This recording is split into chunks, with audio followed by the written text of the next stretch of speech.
Selamat malam, selamat berbuka puasa kepada teman-teman yang berpuasa.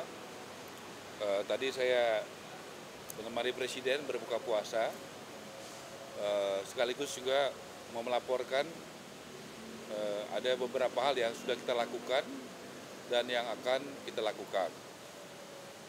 Yang pertama, tadi Presiden meminta untuk supaya hal-hal yang kebijakan yang pro rakyat oleh Presiden Prabowo, ya, yang dari tadinya bayar menjadi gratis, yaitu BPHTB tadinya 5% menjadi 0, kemudian juga restribusi PBG, ya, PBG persetujuan bangunan gedung dari bayar jadi 0, dan PPN ini ditanggung pemerintah sampai Juni 2025, ini supaya disosialisasikan secara masif ke daerah supaya bisa dinikmati oleh MBR. Ini khusus kebijakan untuk MBR, yaitu masyarakat berpenghasilan rendah. Nanti pada kesempatan pertama saya akan sampaikan kepada Mendagri. Mendagri punya forum itu setiap Senin pagi untuk mensosialisasikan ini, karena nanti setiap kepala daerah, baik bupati, wali kota, itu punya instrumen namanya Perkada, peraturan kepala daerah, untuk bisa menjalankan ini sebagai payung hukum. Kemudian dari lambat menjadi cepat, ini adalah PBG, ya. PBG itu dulu 45 hari, tapi misalnya di Subang itu bisa tidak sampai 1 jam, di Gianyar bisa 14 menit, kemudian di Badung juga bisa 17 menit, Badung ini di Bali, Sumedang juga bisa 53 menit, dan Tangerang 59 menit. Jadi Presiden Prabowo sangat pro kepada rakyat kecil, bagaimana kebijakan ini yang tadinya bayar jadi gratis, dan yang tadinya lama jadi cepat. Dan ini diminta untuk disosialisasikan dan dijalankan oleh semua kepala daerah di seluruh Indonesia.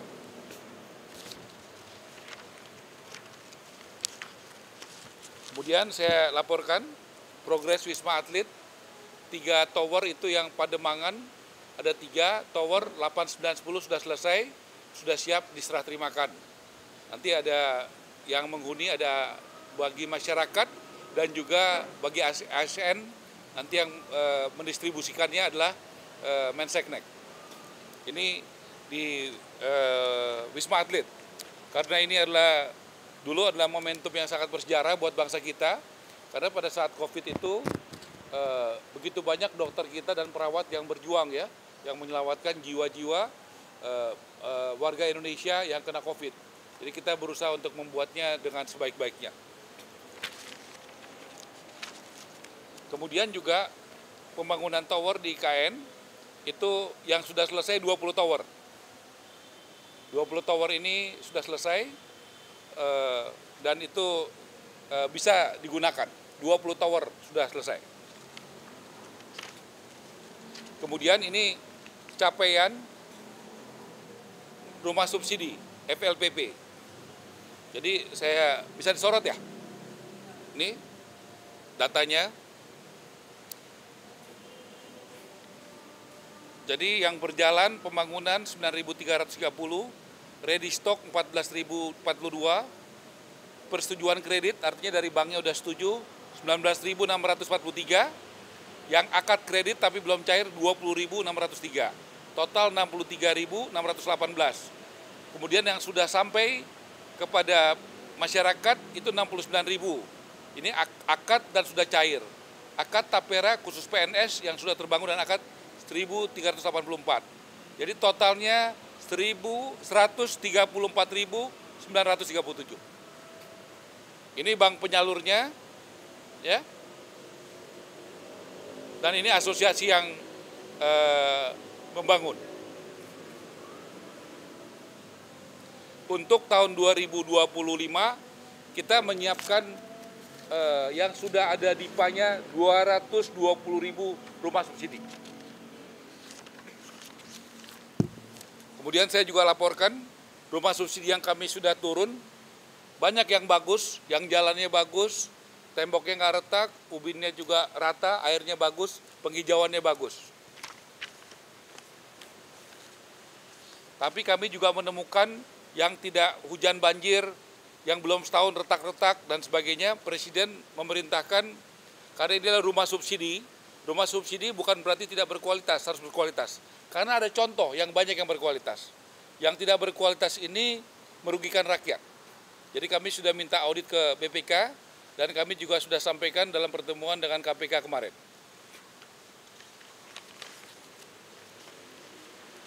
Kemudian kami laporkan, kami sudah melakukan groundbreaking dengan TNI Angkatan Darat. Ini dengan TNI Angkatan Darat, kami melakukannya di Serang. Total 5.760 unit. Ya, itu ada di beberapa tempat, yang ada di Brebes, ya, ada di Bogor, ada di Bantul, ada di Bekasi, dan ada di Serang. Kemudian juga kami sudah melakukan groundbreaking dengan Polri, dengan Bapak Kapolri di Kerawang. Total itu 14.389 unit. Nah ini, saya pikir teman-teman sebagian juga hadir. Kemudian doakan, mohon doanya, kita tanggal 25 Maret itu akan memulai menyerahkan kunci. Jadi bukan groundbreaking ya, menyerahkan kunci kepada guru-guru. Kita akan buat tanggal 25 Maret. Ada di Bogor, ada di Makassar, ada di Aceh dan Medan, ada di Pontianak, ada di Kupang, ada di Bangkalan, Madura, ada di Jayapura. Totalnya kita 20.000 unit rumah. 20.000 unit rumah, dan nanti pada saat penyerahan kunci simbolis pada tanggal 25 Maret, total itu sekitar 250 rumah. Sekitar 250 rumah. Kemudian kami sudah meminta waktu Presiden untuk bulan depan hadir pada saat penyerahan kepada warga negara Indonesia yang tidak punya gaji, ya, yang tidak punya gaji seperti pedagang sayur, pedagang bakso, dia tidak punya gaji, dia tapi punya usaha, dia punya penghasilan. Dan kami akan melakukannya di bulan April, ya, akhir April. Kita siapkan paling tidak sekitar 25.000 unit. Ya. Ini akan kita buat sekitar tanggal 25 April di Jawa Barat, Jawa Tengah, Sulawesi Selatan, Sumatera Selatan, Kalimantan Selatan, Nusa Tenggara Barat, dan masih banyak lagi daerah lainnya. Rencana kita akan pada saat akad, pas acara, paling enggak 1.000 orang, 1.000 kita akan serahkan. Tapi totalnya kita siapkan 29.000.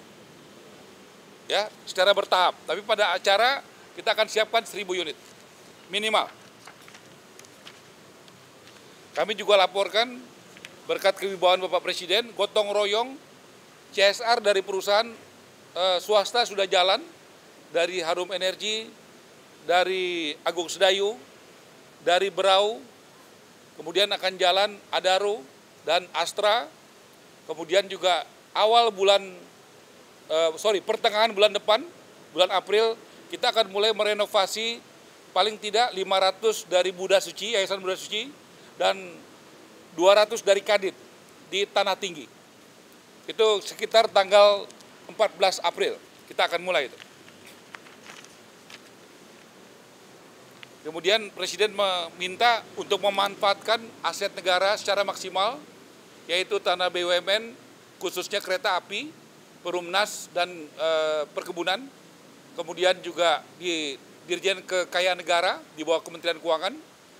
Itu yang paling cepat kita yang ex-BLBI, yang ada di Lipo Karawaci. Itu sebelah lapangan golf, itu akan segera kita manfaatkan karena itu idle, clear and clean, tidak bersengketa, dan tidak ada masyarakat di atasnya yang tinggal di situ.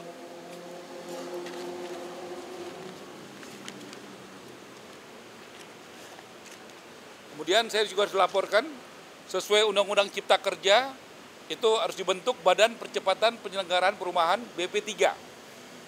BP3 ini adalah hunian berimbang, di mana pengembang kalau dia membangun satu rumah mewah, dia wajib membangun 2 rumah yang sedang dan 3 rumah yang sederhana.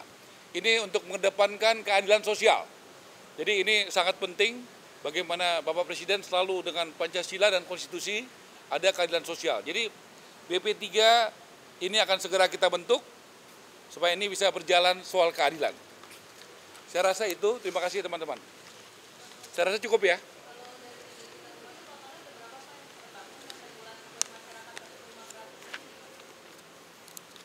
Kalau rumah gratis itu, pertama itu yang dari CSR. Contoh dari perusahaan-perusahaan dari Agung Sedayu, 250 di Tangerang, 500 di Berau. Nanti dari Adaru, itu yang gratis. Gitu ya. Kalau yang tadi saya jelaskan rumah subsidi. Nah, begitu. Kalau berapa totalnya, itu yang kita minta data dari Kementerian Dalam Negeri. Karena yang mengeluarkan izin, karena rumah itu kalau mau dibangun atau mau direnovasi mesti ada izinnya. Kita minta tolong kepada Mendagri supaya kepala daerah memberikan datanya kepada kita. Karena izinnya itu dari, kita mau bangun rumah apa aja, komersial kah, subsidi kah, rusun kah, apartemen kah, itu kan harus ada izin. Izin itu namanya PBG, Persetujuan Bangunan Gedung. Dan itu adanya izinnya dari kepala daerah. Itu yang kita akan peroleh datanya dari Kementerian Dalam Negeri. Yang kita tadi sampaikan itu adalah rumah subsidi. Kenapa kita bisa kasih datanya? Karena dari Tapera. Tapera memberikan kepada bank penyalur. Jadi datanya itu tajam, detail gitu ya.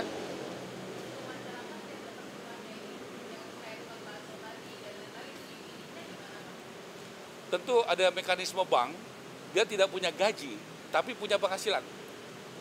Gitu ya. Ya, mereka ada polanya bank tentu tidak boleh mengucurkan kredit secara tanpa manajemen risiko yang baik. Dia mesti datang lihat bagaimana omsetnya, bagaimana itu sih, karena dia nggak punya gaji. Kalau yang punya gaji itu lebih mudah karena potong gaji. Ini dia tidak punya, karena kita diminta Presiden, karena masyarakat Indonesia banyak yang informal, tidak punya gaji tapi punya penghasilan dan butuh rumah. Nah kita harus cari solusi untuk yang seperti ini. Nggak bisa kita hanya kasih yang punya gaji, pegawai yang punya gaji. Nah, kalau pegawai yang punya gaji itu mudah, TNI, Polri, pegawai negeri itu mudah. Kita juga nggak boleh bekerja yang mudah-mudah aja. Kita juga harus cari bagaimana solusi supaya yang tidak punya gaji tapi punya penghasilan. Itu ya, makasih ya.